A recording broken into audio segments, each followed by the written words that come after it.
માંગરોળમાં ભારે વરસાદને પગલે કીમ નદીમાં પૂરની સ્થિતિ આવી।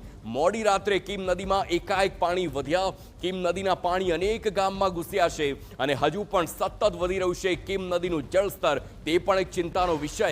હથોડા ગામમાં કીમ નદીના પાણીએ તારાજી સર્જી। લોકોના ઘરની આસપાસ નદીઓ વહેતી હોય તેવા દ્રશ્યો।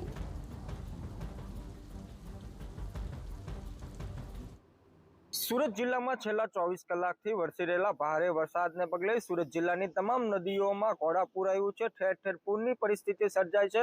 સુરત જિલ્લાના કીમ નજીક પસાર થતી જે કીમ નદી છે તે કીમ નદીમાં ઘોડાપૂર આવતા અનેક ગામડાઓમાં કીમ નદીના પાણી ઘૂસી ગયા છે। સીધા દ્રશ્યો જોઈ શકો છો કે કીમ 4 રસ્તા નજીક જે રિલાયન્સ પેટ્રોલ પંપ આવેલો છે, આ પેટ્રોલ પંપ હાલ પાણીમાં ગરકાવ થઈ ગયો છે।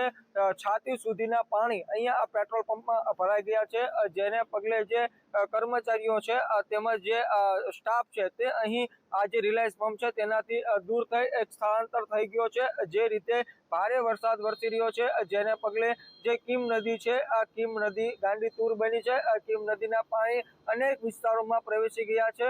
ચારેકોર પાણી જ પાણી નજરે ચડી રહ્યું છે, ત્યારે મોડી રાત્રિથી જ કીમ નદીના જે પાણી છે તે પાણીમાં સતત વધારો થઈ રહ્યો છે અને આ પ્રકારના ઠેર ઠેર દ્રશ્યો જોવા મળી રહ્યા છે। ત્યારે જે પેટ્રોલ પંપ છે તે પેટ્રોલ પંપ જળમગ્ન થઈ જતા પેટ્રોલ પંપ સંચાલકને ખૂબ મોટું નુકસાન વેઠવાનો વારો આવ્યો છે। ત્યારે જે રીતે કીમ નદીમાં સતત જળસ્તર વધી રહ્યા છે જેને લઈને જે તંત્ર છે તંત્ર પણ હરકતમાં આવ્યું છે। તંત્ર દ્વારા સાવચેતીના પગલાઓ ભરવામાં આવી રહ્યા છે। છેલ્લા 24 કલાક દરમિયાન સૌથી વધુ વરસાદ અંબિકા તાલુકામાં ખાબક્યો છે। અંબિકા તાલુકામાં 25 ઇંચથી વધુ વરસાદ ખાબક્યો છે। ત્યારે જે રીતે સુરત જિલ્લામાં ધોધમાર વરસાદ વરસી રહ્યો છે જેને પગલે જળબંબાકારની સ્થિતિ સર્જાઈ છે।